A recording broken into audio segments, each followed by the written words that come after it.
while the funeral flowers were still fresh. I am Shelby, 24 years old, standing in the living room of the house where we had just returned after burying Mom and Dad. Grief still hung heavily in the air, yet the mourning ended far sooner for my older sister than it did for me. Within hours, she summoned the family lawyer with unsettling urgency, insisting that the legal matters be settled immediately before anyone had time to question what was happening. The documents were placed neatly across the table, prepared, as if the outcome had already been decided long before the funeral service had even begun. One signature after another quietly transferred the most valuable pieces of our parents' legacy into her hands. The magnificent Boston villa, the symbol of our parents' success after decades of sacrifice, became her legal property. Every major bank account containing years of savings followed the same path. I stood there listening while the lawyer calmly explained each clause, realizing that my share of the inheritance had already been erased before I even knew a will existed. Instead of offering a fair division, she tossed a worn property deed in my direction with a cold smile that revealed exactly how little she thought of me. The document belonged to a deteriorating farm hidden deep in California's San Joaquin Valley, a forgotten property surrounded by dry fields and collapsing structures that no one had bothered to maintain for years. The cruelty did not stop at the land itself. Living on that isolated property was a frail elderly woman suffering from serious illness. Someone my sister clearly viewed as an inconvenient burden she wanted removed from her life as quickly as possible. By handing me that deed, she transferred not only a failing property, but also the responsibility of caring for a person she had already decided to abandon. What she never expected was what would happen when she returned to that same place 5 years later. If you want to see how that moment unfolded and why it left her completely speechless, make sure you subscribe now and keep following my story. As soon as my rented moving truck rolled past the severely rusted steel gates in California, the suffocating smell of arid dirt and a cruel reality immediately surrounded me from all sides. I stepped heavily out of the driver's seat and walked directly toward the decaying wooden house to confront the disastrous living conditions waiting for us. This crumbling property with completely shattered water pipes created a brutal contrast to the lavish lifestyle my older sister Darcy was currently enjoying inside her pristine multi-million-dollar mansion back in Boston. Pushing the heavy front door open without hesitation, I stood completely paralyzed in absolute shock upon seeing my grandmother Pauline sitting rigidly in a deeply worn armchair in the living room. She looked incredibly emaciated, with practically nothing but fragile skin clinging tightly to her frail bones, as if she had been starved for weeks. Being over 80 years old, she was already displaying severe signs of cognitive decline, which was clearly the direct physical result of the cruel neglect she suffered before I brought her here. Her cloudy eyes stared blankly at the wall until I gently wrapped my arms around her trembling shoulders to provide some much-needed warmth and comfort. I promised her softly that things would get better starting today, even though my own heart was pounding with immense anxiety about our grim financial circumstances. As the scorching sun finally dipped below the horizon on that grueling first night, I realized I had to immediately tackle the disastrous plumbing situation before we could even drink clean water. Armed with nothing but a thick roll of industrial tape purchased earlier, I awkwardly crawled under the filthy kitchen sink to temporarily patch a major pressurized leak that threatened to flood the entire wooden floor. Once the steady dripping noise finally ceased completely, I grabbed a heavy broom to spend the next hour sweeping out years of accumulated dirt from the main bedroom to make it habitable. I carefully arranged a thick pile of thermal blankets in the warmest corner of that room to create a cozy resting place so Pauline could finally sleep peacefully through the freezing desert night. Sitting exhausted on the cold porch steps with deeply aching muscles later that evening, I initiated a video call with my best friend Blair, hoping to find a brief moment of solace amidst the chaos. "You look completely drained right now, but I know for a fact you are resilient enough to survive this unfair nightmare," Blair said with unwavering conviction in her voice, while looking at my dirt-covered face through the screen. I wiped a thick layer of sweat from my forehead with the back of my hand and replied, I honestly thought I would break down crying today, but seeing her terrible physical condition just makes me want to fight back harder against this injustice. Blair patiently listened without interruption as I unloaded my deep physical exhaustion before offering highly practical advice to help stabilize my wavering spirit. Stop that righteous anger into rebuilding that dead land, she firmly reminded me before wishing me a restful night. Right after ending the digital connection with a final grateful nod, I made a conscious physical decision to banish every single tear of weakness from my stinging eyes to focus entirely on the present reality. Instead of wallowing in useless self-pity about the stolen inheritance, I grabbed a heavy-duty flashlight and marched straight toward the dilapidated storage shed located right behind the main property. I began meticulously inventorying a massive collection of old farming tools left behind by the previous owners to thoroughly evaluate what equipment could still be salvaged for tomorrow. Sorting through rusted shovels alongside completely broken mechanical plows under the dim yellow light of my flashlight, I mentally mapped out a concrete agricultural survival plan while evaluating the enormous amount of physical labor required to reclaim our dignity. Realizing that I had to transform this neglected soil into a profitable business to survive, I started organizing the usable tools into neat piles to prepare for the massive amount of work waiting for me at dawn. 3 months had passed since the miserable day I moved into this desolate place, with the wild weed-filled soil beds finally being carefully plowed to become completely ready for sowing. After spending several exhausting weeks conducting comprehensive field surveys across the vast property, I quickly realized the underlying soil quality was absolutely ideal for developing a highly profitable organic agricultural model. Determined to maximize this hidden potential without draining my non-existent budget, I started manually assembling a highly efficient water-saving drip irrigation system entirely from discarded recycled plastic pipes found scattered around the ruined barn. Knowing this was my absolute only chance to survive the looming financial crisis, I recklessly withdrew the absolute last bit of remaining savings from my depleted bank account to purchase the highest quality vegetable seeds currently available on the market. Working tirelessly under the scorching afternoon heat until my hands bled, I manually constructed our very first functional greenhouse by repurposing various rotting wooden frames that were previously abandoned near the main house. During one of her surprisingly lucid moments later that afternoon, Pauline carefully supervised my planting process from the porch, while offering some invaluable agricultural wisdom passed down through our family generations. You must thoroughly mix some oak ash into the topsoil, because that is the ultimate secret to helping the fragile roots anchor much deeper into the earth, just exactly like your grandfather used to do, Pauline instructed with absolute clarity in her remarkably steady voice. I eagerly followed her traditional farming methods while combining them with my newly installed modern irrigation system to ensure the fragile seedlings received the absolute perfect amount of hydration required for their optimal growth.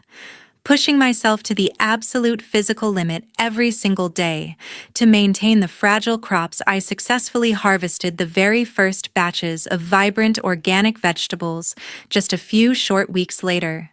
Carrying several incredibly heavy wooden crates filled to the brim with fresh produce, I confidently brought my hard-earned harvest to introduce at the most bustling farmers' market located right in the center of the neighboring town. Setting up my modest display stall among numerous experienced local vendors who eyed me with clear skepticism, I nervously waited for potential customers to notice the superior quality of my carefully cultivated crops. Toward the end of the incredibly busy morning, when most crowds had dispersed, my future business partner Nolan happened to stroll past my specific display while actively searching for premium ingredients. He picked up a bright red tomato from the wooden crate to take a tentative bite before his eyes widened considerably in genuine surprise at the unexpected burst of sweetness. This incredibly rich original flavor is very rare to find nowadays, so I must ask if you can reliably supply a large volume of these exact vegetables for my restaurant. Nolan evaluated with an approving nod while handing me his professional business card. Hearing those magical words felt like an enormous physical weight had been instantly lifted off my exhausted shoulders after several excruciating months of suffocating anxiety regarding our daily survival. Grasping this golden opportunity without a single second of hesitation, I quickly nodded in firm agreement to establish an initial small-scale partnership right there on the spot. We shook hands firmly to officially seal the verbal contract that successfully opened the very first vitally important turning point to completely save the exhausted financial situation of my struggling farm. Packing up my completely empty crates to return home later that evening, a profound sense of genuine hope finally replaced the overwhelming despair that had consumed me since leaving Boston. I knew the long road ahead still required immense physical labor, but securing this crucial commercial relationship proved that my desperate gamble was finally beginning to yield tangible financial results. Sharing this incredible news with Pauline over dinner that night brought the first genuine smile to her face, in years fueling my fierce determination to turn this barren land into an unstoppable empire. Over a year and a half had rapidly passed since that fateful farmers' market encounter with the loud mechanical roaring of heavy motorized tractors, now becoming a familiar bustling sound echoing every single morning across the previously silent property.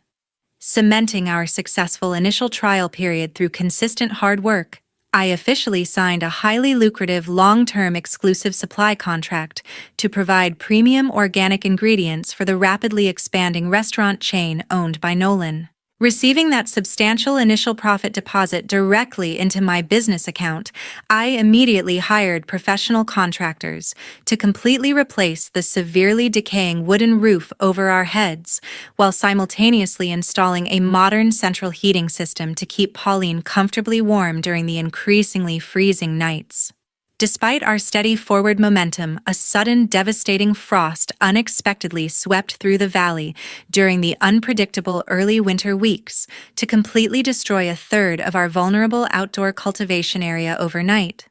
Staring at the massive agricultural loss with a tightening chest filled with deep frustration, I refused to let this temporary setback break the strong foundation we had painstakingly built from absolute scratch. Walking briskly toward the main storage facility, I turned directly to my newly appointed farm manager, Silas, with absolute unwavering determination shining in my eyes. We absolutely cannot let unpredictable nature dictate the financial fate of our hard work. So you must immediately order an advanced automatic temperature sensor system for all of our operational greenhouses.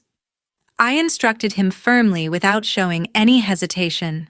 Silas immediately nodded in firm agreement before rushing off to contact the specialized agricultural equipment suppliers to ensure our remaining fragile crops would survive the harsh seasonal transition without any further devastating financial casualties. This crucial emergency investment proved highly effective at protecting our valuable organic produce from experiencing another catastrophic weather-related failure during the freezing months. Benefiting immensely from living in a consistently pristine environment combined with proper medical care, alongside highly nutritious organic meals, the severe cognitive decline previously plaguing Pauline miraculously disappeared completely. Instead of sitting idly in her armchair staring blankly at the walls like before, she proactively took charge of our complex administrative duties by meticulously recording every single daily import or export transaction into the official financial ledgers with absolute numerical precision. Needing to consistently meet the increasingly strict quality demands from our high-end culinary partners without compromising our soil integrity, I decided to strategically allocate a significant portion of our remaining operational budget toward expanding our human resources. I officially hired 5 highly skilled local farmers, offering them competitive full-time salaries to specifically manage the rapidly expanding outdoor cultivation zones spreading across the vast fields under the direct daily supervision of Silas. To thoroughly evaluate our newly upgraded operational capacity, Nolan personally led a prestigious delegation of renowned executive chefs, flying all the way from the distant East Coast to meticulously inspect our entire organic growing process. Walking through the perfectly maintained rows of thriving vegetables, the visiting culinary professionals carefully examined the complex irrigation systems while quietly discussing the exceptional visual appeal of our pesticide-free crops among themselves. After tasting a freshly picked batch of vibrant vegetables straight from the nutrient-rich soil, he turned to face me with a genuinely impressed expression spreading across his face. "Shelby, your outstanding product quality far exceeds our highest expectations. Therefore, we have officially decided to triple our monthly order volume starting exactly from next month," Nolan affirmed with utmost professional confidence in front of his esteemed colleagues. Securing this monumental agreement required me to immediately draft comprehensive expansion plans to ensure our supply chain could reliably handle the upcoming massive surge in high-volume deliveries. Earning such profound professional recognition from these top-tier culinary experts did not merely bring a massive influx of continuous revenue flowing directly into our corporate bank accounts. This incredible industry validation successfully solidified the premium brand position of my thriving agricultural enterprise firmly onto the highly competitive national map of elite organic suppliers. Entering the 4th year of this arduous journey, the previously desolate and barren wasteland had completely transformed itself into a thriving high-tech agricultural production center that stood as the most prominent facility in the entire region. I finally made the decisive move to hire heavy excavators to completely demolish the rotting ruins of the old wooden house to make plenty of room for the construction of a luxurious modern rural mansion featuring expansive glass walls. This magnificent new residence was designed to seamlessly combine our private living quarters with a state-of-the-art sterile processing and packaging facility located right within the massive estate boundaries. With annual profit margins consistently reaching the milestone of millions of dollars, the abundant financial resources flowing steadily into our corporate accounts successfully helped the farm become an exclusive brand, highly sought after by the elite culinary circles across the United States. Our premium organic produce was no longer just a simple commodity, but rather a prestigious symbol of quality that adorned the tables of the most famous Michelin-starred restaurants from coast to coast. Sitting firmly inside the mahogany-paneled office of my personal attorney Marcus, I felt a strong sense of responsibility to protect everything I had built from absolute scratch through sheer willpower. I leaned forward across the heavy desk while looking directly into his eyes to issue a very specific and non-negotiable legal instruction regarding the future of my booming enterprise. I want you to immediately establish an invulnerable personal trust fund and transfer every single bit of ownership of this land into it, because I must lock down all potential risks of property disputes in the future. I declared with absolute, unwavering authority in my voice. Marcus nodded while taking meticulous notes on his legal pad before assuring me that his specialized firm would implement the most sophisticated asset protection strategies available under current California state law to ensure my hard-earned empire remained untouchable.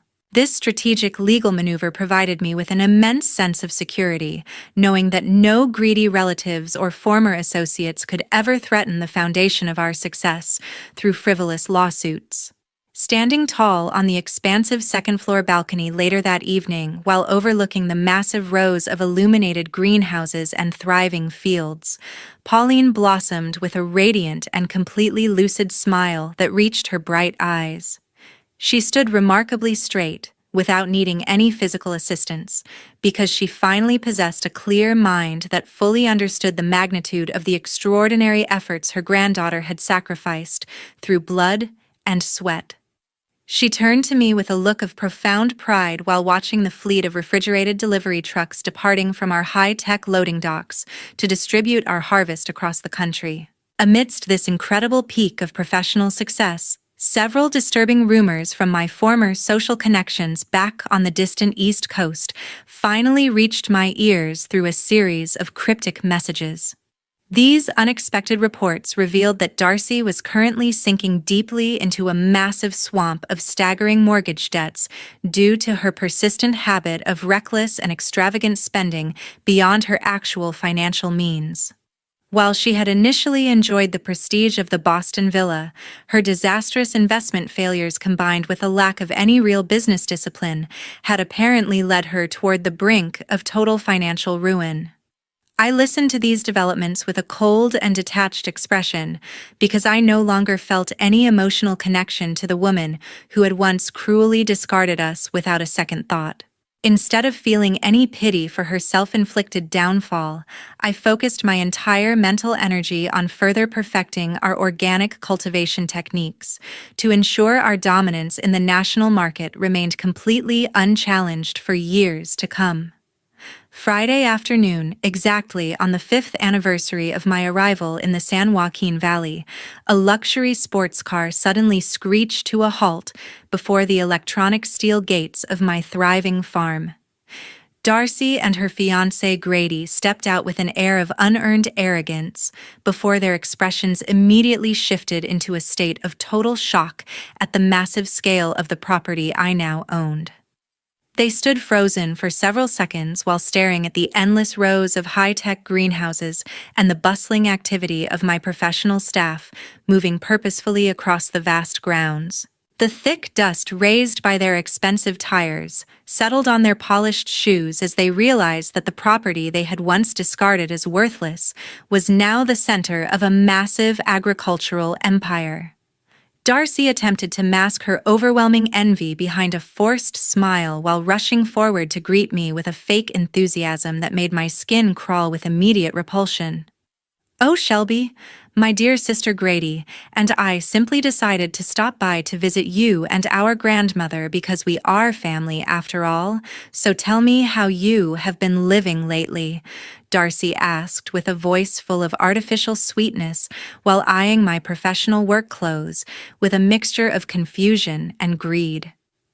I maintained a completely cold and detached demeanor while stepping back to avoid her touch because I felt nothing but utter disgust for the woman who had once left us without any hesitation. I firmly refused their persistent request for a private tour of the main production facilities and immediately signaled my security team to escort them directly into the formal reception room instead.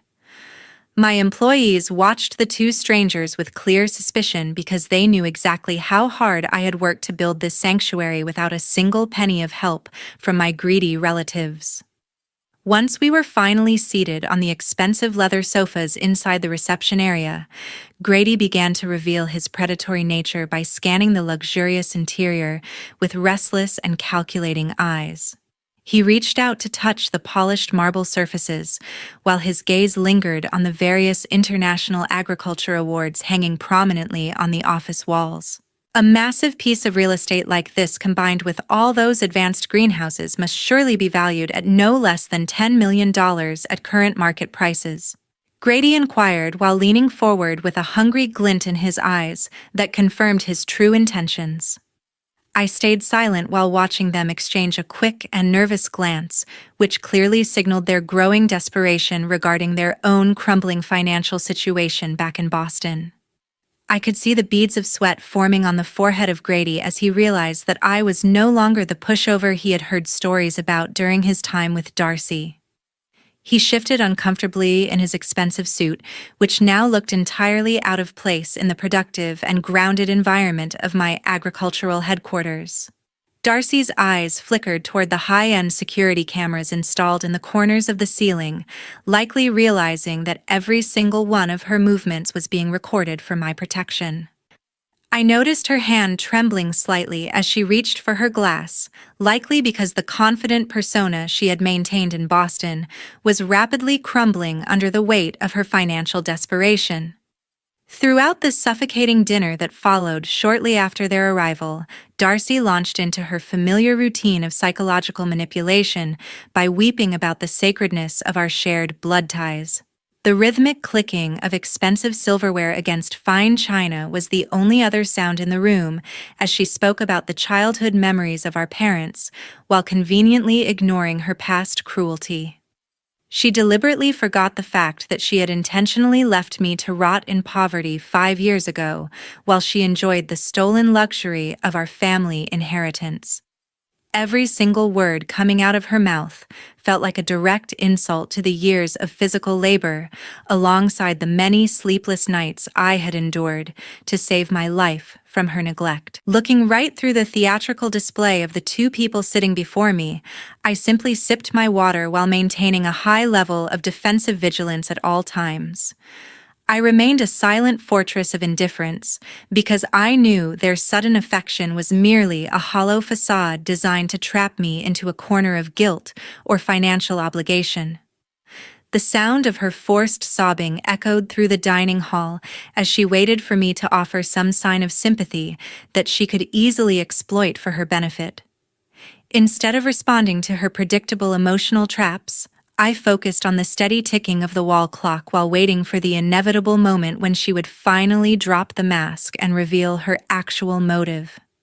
I sat there as a monument of calm strength, knowing that the real battle was only just beginning, while realizing I was now much stronger than the girl they had once discarded.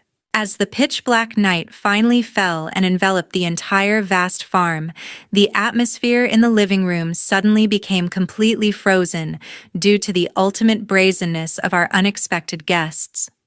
Darcy arrogantly reached into her expensive designer handbag to pull out a sophisticated legal transfer agreement, which she then slammed onto the glass table with a loud thud that echoed through the silent room. She demanded, with an incredibly haughty tone, that I must immediately sign the document to sell half of my organic farm so that she could obtain the cash needed to pay off the massive mortgage debts currently crushing her lifestyle in Boston. My older sister looked at me as if I were still that vulnerable girl she could easily manipulate with fake stories about family duty or the necessity of sacrifice between blood relatives. I stared directly into her greedy and desperate eyes before declaring with a remarkably steady voice that she possessed absolutely no right to speak about family ties or biological connections in this house ever again. From the exact moment she heartlessly abandoned me and Pauline in a rotting shack without a single drop of clean water, just to keep the luxury villa for herself, our sisterly bond was officially severed in my heart. I emphasized that the incredible success of this agricultural empire was the direct result of 5 years of grueling physical labor alongside countless sleepless nights without a single penny of support from her. Darcy should never even dream about touching a single cent of the fortune I had painstakingly built from the absolute ruins she once mocked so cruelly. Just as the tension between us reached a dangerous breaking point and Darcy's suppressed rage began to boil over, the office door behind me slowly opened to reveal a presence that silenced the room.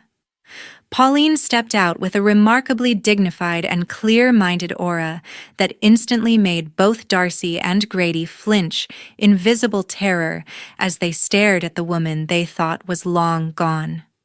My grandmother moved toward the glass table with a powerful grace, while her bright eyes remained fixed on the sister who had wished for her demise just a few years ago. Without showing a single moment of hesitation, Pauline grabbed the legal agreement from the table and proceeded to tear the thick paper into tiny fragments, which she then scattered across the floor like worthless pieces of trash. She stated with absolute authority in her voice that Darcy would never be allowed to touch even a single inch of this land because the entire property was now legally protected by an invincible trust fund. Pauline looked directly into Darcy's shocked face to confirm that she had seen through the layers of greed and cruelty throughout the past few years, while promising to never let such a selfish person disturb our peace again.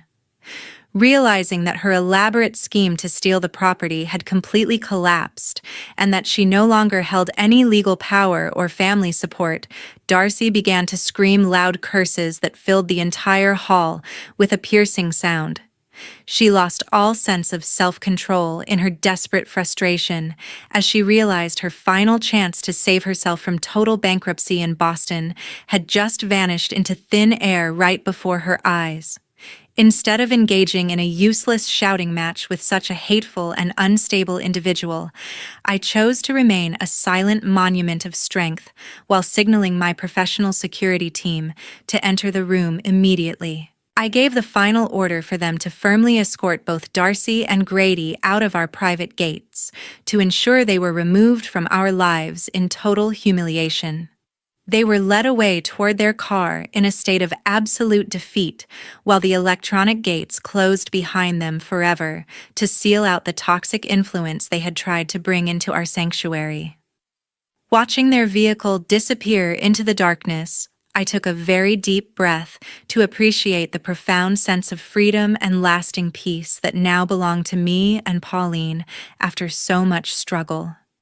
Only a few short minutes after the loud, piercing argument, the luxury car of her former fiancé Grady roared off into the night, returning the usual absolute silence to the peaceful farm. The events of that fateful evening marked the permanent end of an incredibly toxic relationship that had brought nothing but misery into my life for many long years. I decided to immediately cut off every single method of communication with my former sister Darcy, while vowing to never accept any form of manipulative forgiveness or deceptive reconciliation in the future. I deleted her contact information along with all shared social media connections because I realized that true peace could only be found by removing her negative influence entirely. The devastating consequences of the natural law of karma arrived only a few short months later when the bank officially foreclosed on the magnificent Boston villa due to her massive unpaid mortgage debts. Darcy was forced to legally file for total bankruptcy while being left with absolutely nothing after years of living an extravagant lifestyle she could not actually afford. Her opportunistic partner Grady immediately realized there was no more wealth to exploit and decided to cancel their engagement before disappearing into the city without leaving a single trace behind. During one exceptionally late night several weeks after the foreclosure news, a strange unknown number appeared on my phone screen while I was finishing some paperwork in the farm office. I tentatively answered only to hear the sounds of Darcy sobbing hysterically while she pathetically begged me to send her an emergency cash relief for her basic survival. I listened to her desperate and cracking voice for only a brief moment before calmly replying that the sister she was looking for had officially died 5 years ago in that cold Boston lawyer's office. Without waiting for her to respond with more hollow excuses or fake tears, I coldly hung up the phone to block that number permanently so our peace would never be disturbed again. My life with my grandmother Pauline returned to its beautiful and productive rhythm as we continued to grow our agricultural empire with honesty and genuine love for the fertile land we had reclaimed. Before we conclude today's story, the storyteller believes it is important to reflect on the profound moral lessons hidden within this intense struggle for dignity and justice. Please do not rush away just yet, because this concluding segment offers a very necessary perspective on the true nature of human greed and the incredible power of individual resilience. Looking represents a tragic warning about how unchecked arrogance and materialism can lead to an absolute personal collapse. She chose to prioritize a cold building in Boston over the warmth of her own flesh and blood, which eventually left her standing completely alone in the ruins of her own selfish making. This is not an act of unnecessary cruelty, but rather a vital step in protecting her own mental health and the future of her grandmother. It serves as a powerful reminder that while blood may connect people through birth, it is shared respect and mutual support that truly defines a legitimate and healthy family bond. In our modern world, we often feel an immense social pressure to forgive everyone regardless of their actions, yet this narrative argues that some bridges are worth burning if they only lead back to a toxic and destructive past. We must all ask ourselves if we possess the same level of courage to build something meaningful from the scraps that others have discarded with such deep contempt.